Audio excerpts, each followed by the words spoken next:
Guys आज मैं आपको एक्सप्लेन करने वाला हूँ छावा मूवी। अगर मुझसे इसके अंदर कोई भी गलती हो जाए कि अगर मैं गलती से कभी छत्रपति शिवाजी महाराज के नाम के आगे और छत्रपति संभाजी महाराज के नाम के आगे छत्रपति लगाना भूल जाऊँ तो मुझे माफ़ कर देना। चलिए शुरू करते हैं। मूवी की स्टार्टिंग में हमें बताया जाता है कि छत्रपति शिवाजी महाराज की मौत हो गई है और इसी वजह से मुगल सल्तनत काफ़ी ज़्यादा खुश है और हम देखते हैं कि औरंगज़ेब भी काफ़ी ज़्यादा खुश है, तो अपनी प्रजा के फ़कीरों के अंदर काफ़ी ज़्यादा धन बँटवाता है। वहीं पर हमें दूसरी तरफ दिखाया जाता है बुरहानपुर, जो कि मुग़लों का एक काफ़ी फ़ेमस किला था, जो कि काफ़ी ज़्यादा सुंदर था और उसी के अंदर मुग़लों का ज़्यादातर धन लूटा हुआ रखा जाता था। और उस किले की रक्षा करने के लिए जो सेनापति उस टाइम पर लगाया गया था वो था खान ज़मान। तो हम देखते हैं कि खान ज़मान अपनी मालिश करवा रहा होता है, तभी उसका एक सैनिक आकर उसे बताता है कि शिवाजी की डेथ के बाद सभी लोग हमें आसानी से धन दे रहे हैं और अब हमारा खजाना भी पूरी तरह से भर चुका है। तभी हम देखते हैं कि ऊपर से एक सैनिक चिल्लाता है और वो कहता है कि मराठों ने हमारे ऊपर हमला कर दिया है। और ये देखकर पूरी बुरहानपुर की जनता के अंदर भगदड़ मच जाती है और हम देखते हैं कि बुरहानपुर की जो सेना होती है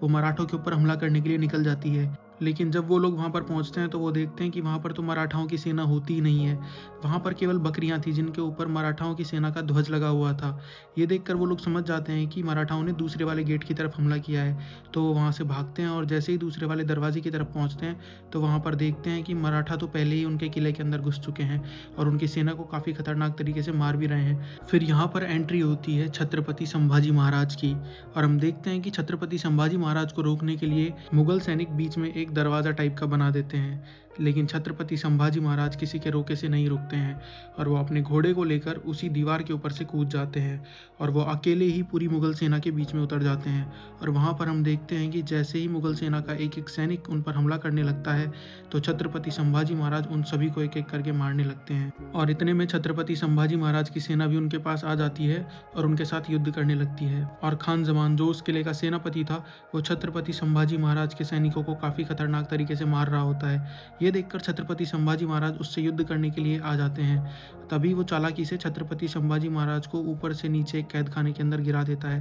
जहाँ पर उन लोगों ने शेर को कैद करके रखा था। फिर हम देखते हैं कि वो शेर जैसे ही छत्रपति संभाजी महाराज पर हमला करता है तो छत्रपति संभाजी महाराज उससे बचते हैं और फिर शेर का मुंह पकड़कर उसके 2 टुकड़े कर देते हैं और उसे मारने के बाद बाहर आ जाते हैं और बाहर आकर खान ज़मान को काफ़ी बुरे तरीके से मारने लगते हैं और उसे पूरी तरह से घायल करने के बाद उसे उठाकर नीचे पटक देते हैं और उससे कहते हैं कि जाकर अपने शहंशाह से कह देना कि अभी शेर गया है लेकिन उसका छावा अभी जिंदा है। और छावा का मतलब होता है शेर का बच्चा। फिर हम देखते हैं कि जीत के बाद छत्रपति संभाजी महाराज की सेना जश्न मनाने लगती है और वहीं पर हम देखते हैं छत्रपति संभाजी महाराज के कवि चंदोकामात्य जी को, जो पहले मुगलों के लिए काम करते थे लेकिन अब वो छत्रपति संभाजी महाराज के काफ़ी ज़्यादा खास हैं। वहीं पर हम दूसरी तरफ देखते हैं कि छत्रपति संभाजी महाराज अपने हम्बीर मामा से बात कर रहे होते हैं, तो हम्बीर मामा उन्हें कहते हैं कि सेना को अभी आपके जोश की आवश्यकता है। तो छत्रपति संभाजी महाराज जाते हैं और अपनी सेना का जोश बढ़ाने लगते हैं, उनका आत्मबल भी बढ़ाते हैं। फिर अगले सीन में हमें दिखाया जाता है रायगढ़ का किला, जहाँ पर राजमाता शौर्यबाई बैठी होती हैं और वहाँ पर अपने कुछ खास लोगों के साथ बैठकर बात कर रही होती हैं कि कैसे वो संभाजी महाराज को अपने रास्ते से हटाएं और अपने बेटे राम राजे को राजा बनाएं। और यहाँ पर हमें पता लगता है कि ये सभी लोग संभाजी महाराज से काफ़ी ज़्यादा नफरत करते हैं। फिर अगले सीन में हम देखते हैं कि संभाजी महाराज वो युद्ध जीतने के बाद अपने रायगढ़ के किले में वापस लौट कर आते हैं और वहाँ पर संभाजी महाराज की पत्नी उनका स्वागत करती है और उनकी आरती भी करती है। फिर संभाजी महाराज अपने महल में आते हैं और अपने पिता छत्रपति शिवाजी महाराज के मुकुट और उनकी पादुकाओं से आशीर्वाद लेते हैं और छत्रपति संभाजी महाराज काफ़ी ज़्यादा इमोशनल हो जाते हैं। फिर दूसरी तरफ हम देखते हैं कि मुगल दरबार के अंदर ये खबर पहुंच चुकी होती है कि मराठाओं ने उनका बुरहानगढ़ का किला जीत लिया है। ये सुनने के बाद मुगल दरबार के सारे सेनापति हंसने लगते हैं और वो कहते हैं कि शिवा की तो मौत हो गई है, तो फिर ऐसा कौन मराठा है जिसने कि हमारे बुरहानगढ़ के किले पर हमला किया और उसे जीत लिया। फिर जो व्यक्ति संदेश लाया होता है वो उन्हें बताता है कि शिवाजी का बेटा सांबा, उसी ने हमारे बुरहानगढ़ के किले को जीता है और हमारे बुरहानगढ़ को पूरा बर्बाद कर दिया है। और दूसरी तरफ रायगढ़ के किले के अंदर हम देखते हैं कि छत्रपति संभाजी महाराज का राज्याभिषेक हो रहा होता है और उन्हें वहाँ का राजा बना दिया जाता है और अब वो मराठाओं के सबसे बड़े राजा भी बन चुके होते हैं। फिर हम देखते हैं कि छत्रपति संभाजी महाराज अपने सभी खास लोगों के साथ बैठकर भोजन कर रहे होते हैं। तभी वहाँ पर उनकी पत्नी के भाई गणोजी और कान्होजी भी होते हैं। वो उनसे कहते हैं कि गिरकर्ण जो उनका राज्य है, उस राज्य के संपूर्ण अधिकार उन दोनों को दे दिए जाएं और वो जैसे चाहें वैसे अपने राज्य को चलाएं। ये बात सुनने के बाद छत्रपति संभाजी महाराज इस चीज़ के लिए मना कर देते हैं और उन्हें कहते हैं कि स्वराज एक साथ ही चलेगा और जैसे चलता आया है वैसे ही चलेगा और यही हमारे पिताजी छत्रपति शिवाजी महाराज का सपना भी था। फिर हम देखते हैं कि छत्रपति संभाजी महाराज के दरबार के अंदर एक संदेश आता है जिसमें लिखा हुआ था कि औरंगजेब का बेटा अकबर संभाजी महाराज से मिलना चाहता है और उनकी शरण में आना चाहता है। ये बात सुनकर सभी दरबारी कहते हैं कि आपको उससे मिलना नहीं चाहिए, लेकिन छत्रपति संभाजी महाराज कहते हैं कि एक बार हम उससे मिलकर तो देखें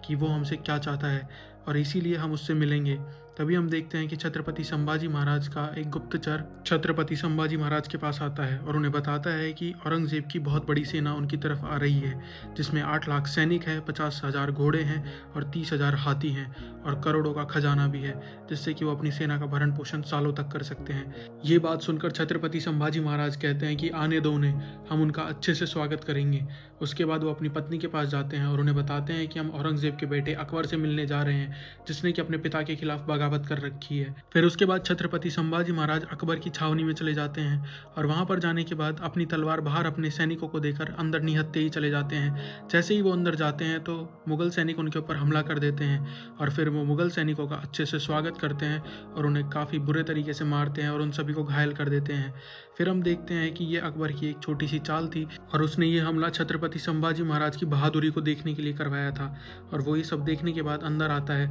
और छत्रपति संभाजी महाराज से क्षमा मांगता है और उन्हें कहता है कि मैंने ये हमला सिर्फ और सिर्फ आपकी बहादुरी को देखने के लिए करवाया था, बाकी मेरा ऐसा कोई इरादा नहीं था कि मैं आपको चोट पहुंचाऊं। और वो उनसे क्षमा भी मांगता है। फिर उसके बाद छत्रपति संभाजी महाराज उसे कहते हैं कि बताइए आप हमसे क्यों मिलना चाहते थे। तो अकबर उन्हें कहता है कि मैं चाहता हूं कि मैं आपकी सेना की मदद से अपने पिता को हरा दूं और उनके राज्य पर कब्जा कर लूं। तो छत्रपति संभाजी महाराज उसे कहते हैं कि मैं आपकी इसमें कोई मदद नहीं कर सकता हूं। और छत्रपति संभाजी महाराज अकबर से कहते हैं कि हमारे परिवार में ऐसा नहीं है कि हम एक दूसरे को मारकर राजगद्दी हत्याना चाहें। तो इस बात पर अकबर छत्रपति संभाजी महाराज को एक पत्र दिखाता है और वो पत्र अकबर को राजमाता सोयराबाई ने लिखा था और वो चाहती थी कि अकबर छत्रपति संभाजी महाराज को मार दे और उनकी मदद करे। इसके बदले में वो अकबर को अपनी सेना देंगे, जिससे कि वो अपने पिता औरंगजेब को हरा सके और अपने सपने को पूरा कर सके। फिर हम देखते हैं कि जो जो इस साजिश के अंदर शामिल था, सिवाय राजमाता सोयराबाई के, उन सभी को कैद खाने में बंद कर दिया जाता है और उन सभी को हाथी के पाँव के नीचे कुचलवा दिया जाता है। फिर जैसे ही हम्बीर मामा को ये सारी बात के बारे में पता लगता है तो वो राजमाता सोयराबाई के पास आते हैं और उन्हें कहते हैं कि मैं तुम्हारा बड़ा भाई हूँ, मैंने तुमसे ऐसी अपेक्षा नहीं की थी कि तुम इस तरह के षड्यंत्र रचोगी और छत्रपति संभाजी महाराज को मारना चाहोगी। ये सारी बातें राम राजे भी सुन लेते हैं, जो कि शौर्यबाई के बेटे होते हैं। फिर हम देखते हैं कि शौर्यबाई जैसे ही राम राजे को बुलाती हैं अपने गले लगने के लिए, तो राम राजे वहाँ से चले जाते हैं बिना कोई जवाब दिए। और फिर राजमाता सोयराबाई काफ़ी ज़्यादा गम में चली जाती हैं, क्योंकि उनका बेटा राम राजे भी उनसे बात करना बंद कर चुका होता है। और छत्रपति संभाजी महाराज भी इस बात को लेकर काफ़ी ज़्यादा परेशान होते हैं कि उनकी सौतेली माँ ने उनके साथ ऐसा किया। फिर उसके अगले सीन में हम देखते हैं कि औरंगजेब अपने बुरहानपुर के किले में आता है और वहाँ पर वो देखता है कि छत्रपति संभाजी महाराज और उनकी सेना ने पूरे किले को बर्बाद कर दिया है और सब कुछ जलकर राख हो चुका है। इस बात को लेकर औरंगजेब काफ़ी ज़्यादा गुस्सा हो जाता है और अपने उस किले के सेनापति खान जमान का गला काट देता है और उसे मार देता है। फिर उसके बाद वो अपना ताज उतारता है और कहता है कि जब तक मैं संभा की चीखें नहीं सुन लूँगा तब तक मैं इस ताज को वापस नहीं पहनूंगा। और तभी औरंगजेब को एक और खबर पता लगती है कि उनके दुश्मन अकबर, जो कि उनका बेटा है, उसे भी छत्रपति संभाजी महाराज ने ही शरण दी है और अब वो छत्रपति संभाजी महाराज के रायगढ़ के किले के अंदर ही रहता है।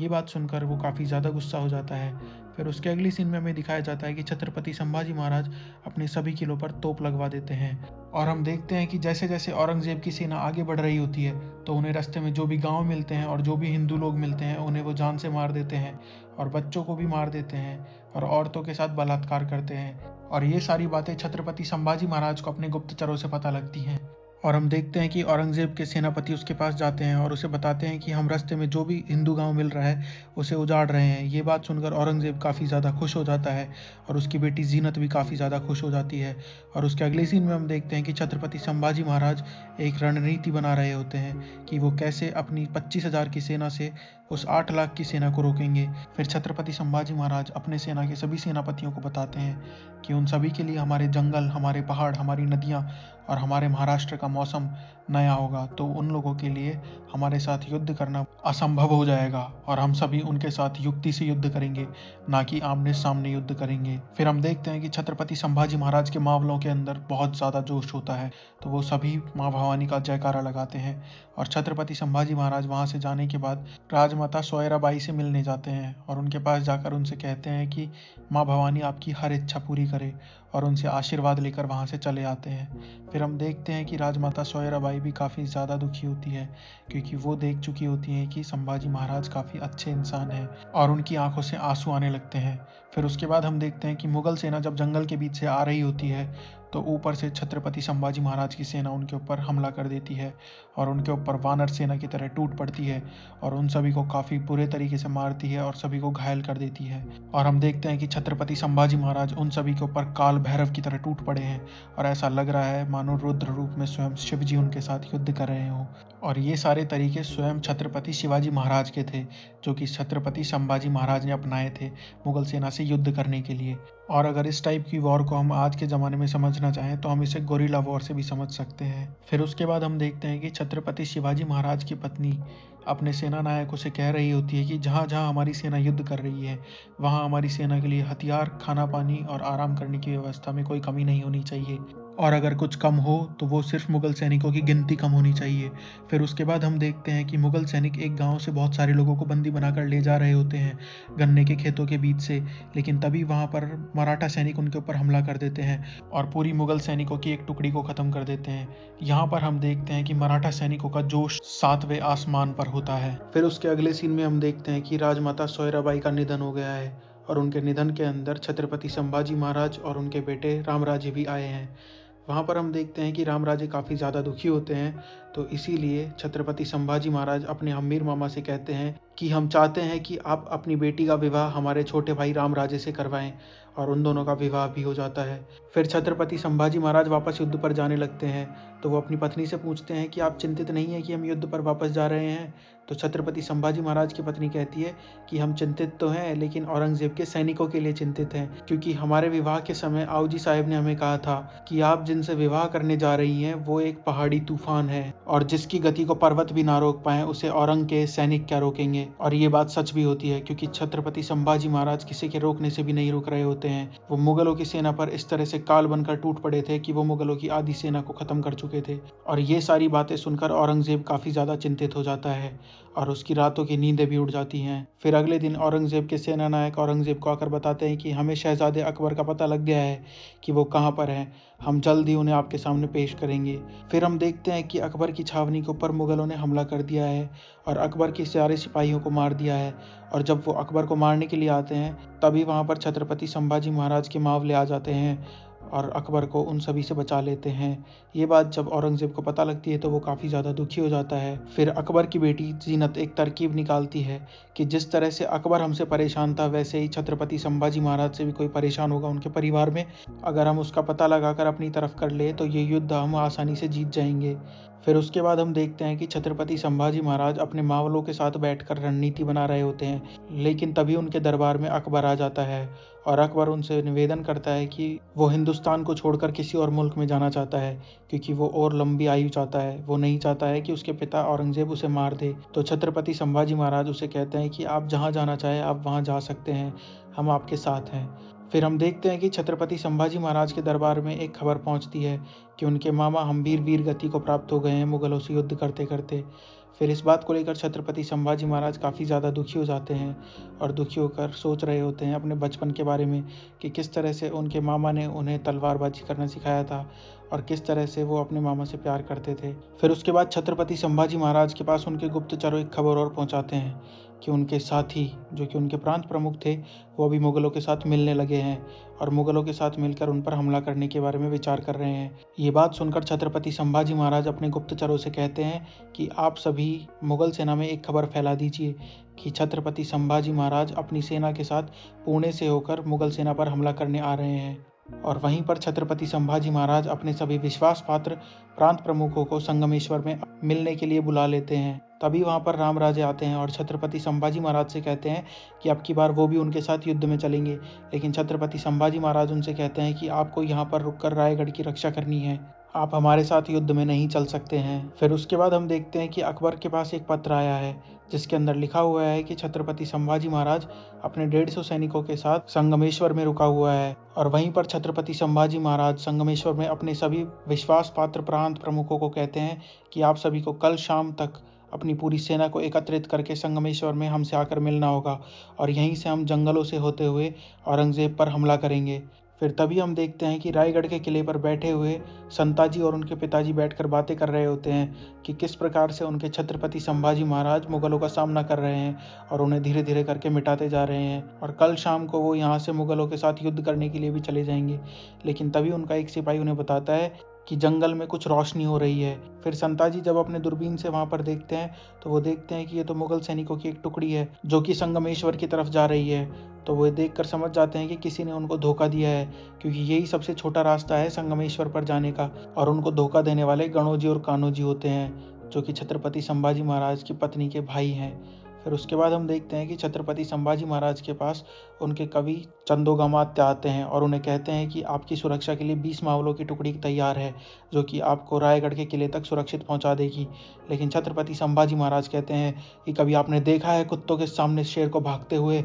आज मेरा मन दहाड़ने का कर रहा है। और तभी वहाँ पर संताजी और उनके पिताजी अपनी सेना की टुकड़ी के साथ भी आ जाते हैं छत्रपति संभाजी महाराज की रक्षा करने के लिए, और छत्रपति संभाजी महाराज एक खूंखार शेर की तरह उन मुगल सैनिकों पर टूट पड़ते हैं और मुगल सैनिकों की लगभग पूरी सेना को समाप्त कर देते हैं। लेकिन हम देखते हैं कि कुछ ही समय में मुगल सेना के तीरंदाज वहाँ पर आ जाते हैं और छत्रपति संभाजी महाराज की पूरी सेना पर तीर चलाने लगते हैं और छत्रपति संभाजी महाराज के सभी प्रमुख सेना नायकों को भी मार देते हैं। फिर हम देखते हैं कि छत्रपति संभाजी महाराज को भी तीर लग चुका है, तो वो अपने गले से एक माला निकालते हैं और संताजी को फेंक कर देते हैं और संताजी से कहते हैं कि आप ये माला लेकर तुरंत महारानी के पास जाइए और उन्हें ये माला दे दीजिए, तो वो समझ जाएंगी कि क्या हुआ है। फिर हम देखते हैं कि वो सभी छत्रपति संभाजी महाराज को बंदी बना लेते हैं और वहाँ से ले जाने लगते हैं, और तभी छत्रपति संभाजी महाराज के कवि भी होश में आते हैं और वो जब उठकर ये देखते हैं कि छत्रपति संभाजी महाराज को बंदी बना लिया गया है, तो वो छत्रपति संभाजी महाराज को बचाने के लिए आते हैं,